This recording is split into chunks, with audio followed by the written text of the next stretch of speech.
Hey, welcome to Last Call. I'm Carson Daly. Later on tonight, we're going to talk with one of the only few Americans I know who's actually awake at this hour, comedian Dave Attell. But first, here... Daily basis.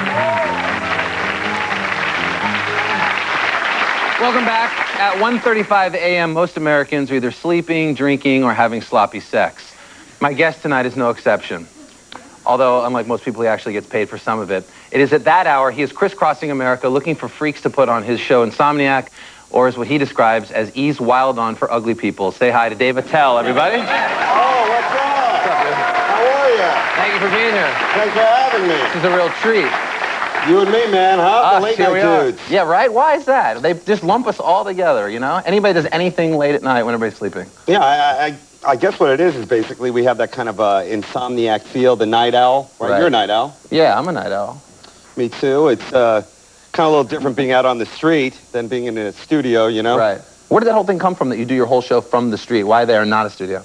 Well, because what I wanted to do is I had the idea of like taking what it's like being a stand-up comic on the road in like a town. Like you go to some strange town, you do your set, and then you kind of want to roll around the town. You know, you go bar hopping, you're looking to hook up. You don't hook up, so now you're just wandering around drunk, you know?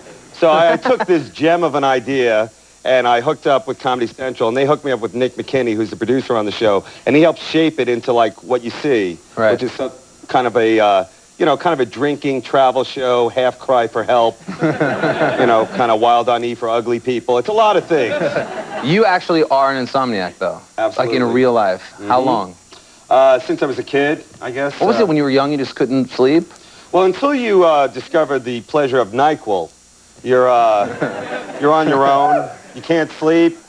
You roll around in bed, then you go downstairs, and your parents like don't want to see children at that hour. It's their time, you know, to talk about like finances or make love on the kitchen table. You know, they want to be themselves. They don't want you around. And you're like, I can't sleep, and they always say the same thing. Well, try to sleep. Crawl back up there with the demons and the darkness, and roll around.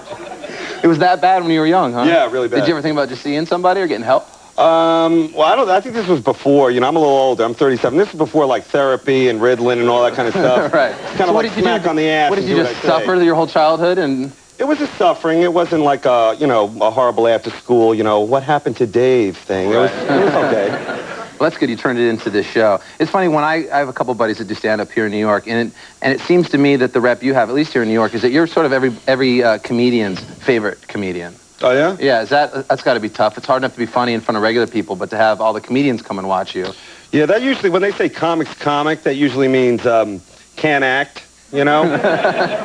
And, yeah, it's good. There's a lot of great comics, you know, in New York. And this is like a really, this is where I started doing stand-up, is in New York City. And what we would do is we'd do our sets and, you know, we'd hang out and that kind of stuff. And now we all hate each other. But, hey, what the heck? I take that as a compliment. You can make a ton of money just writing comedy scripts, punching up, rewriting. How come you don't do that?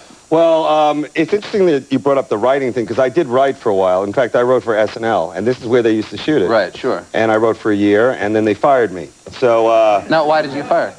Well, why did I get fired? It's more the question of what sketches I got on the air. Well, how many sketches did you get on the air? None. So there you go.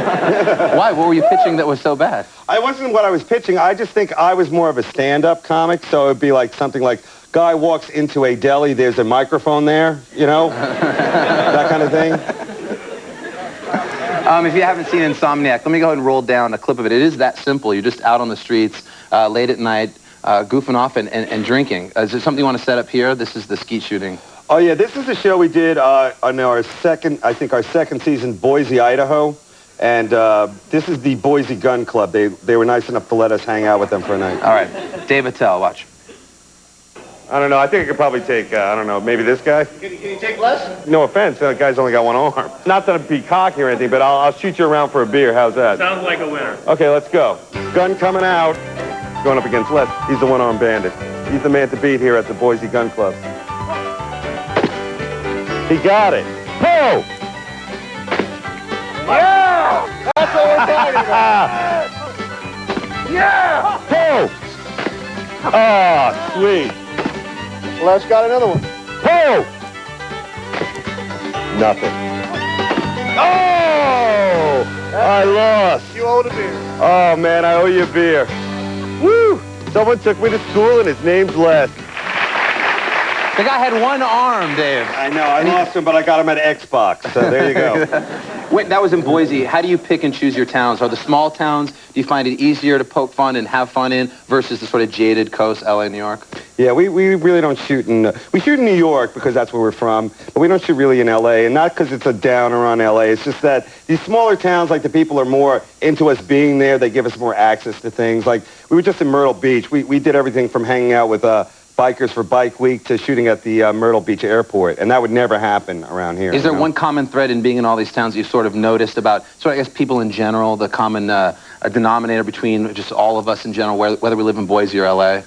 I'd say that the bar people are really into the show. They get it right away, and I can't thank those people enough for letting us hang out in their bars and just, being with us and getting it from the beginning of the shows. When I've seen the show, it does look almost documentary or reality, the sense that they allow you to shoot and you're just drinking and smoking and... Yeah, I am drinking and smoking. Are you really, sorry, everyone. Really I drinking? Am. Yes.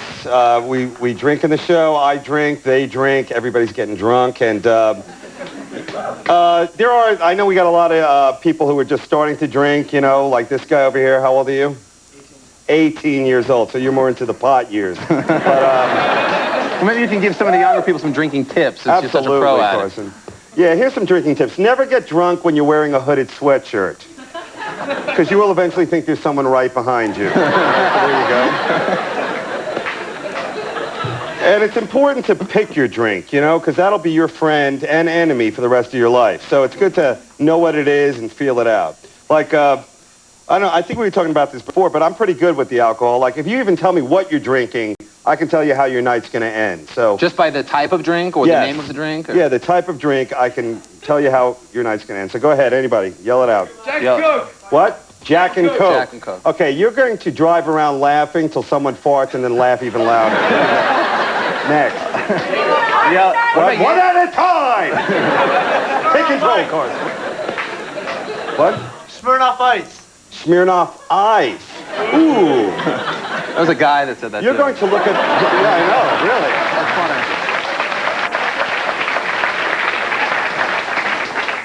funny. You're going to sit at home looking at old camp pictures. Then you're going to name your balls. Go ahead. What? 99 bananas. What's that? What the hell's that? 99 bananas. 99 bananas. Is that a drink? I don't know. What is that? What country are you from? 99 proof. 99 proof? And it's called 99 bananas? Yes, it is. How's her night going to end, Dave? Where's that from, Costa Rica or something like that? It's from New York. Okay. Well, you're going to end up upside down in a Jeep. All right, there you go. 99 bananas? This is a great game show. Anybody else? What? SoCo and lime. What's that? SoCo and lime. SoCo and lime. You're eventually going to be doing cocaine off a midget's ass. I'm sorry about that. I'm sorry. I'm really sorry. SoCo and lime for everybody tonight. Okay, one more. Who? One more. What, tequila? Is that what you said? What? Tequila shots. Tequila shots. You're going to get into a knife fight with a lamp. Anybody else? All right, a lady. How about just a beer, like... Vodka and cranberry. That's common. You're going to end up with me. I'm sorry. Great. I don't have anything else for you. It's a great show. Thank you for being here. Thanks for having me, man. And I think it's cool that we got this whole late night thing going. You know? I think so, too. We have different audiences. Well, we have something in common, though, because we're up, our show airs so late, and your audience is up very late. But I think we have two different audiences. Like, you have an audience of, like, kind of cool, hip people, hot young girls. Mine's all drunk, frat guys, Yeah, right. Drinking SoCo and lime. This is Dave Attell, everybody. Thank you. Check out the show Insomniac on Comedy Central. Dashboard Confessional plays when we get back after this.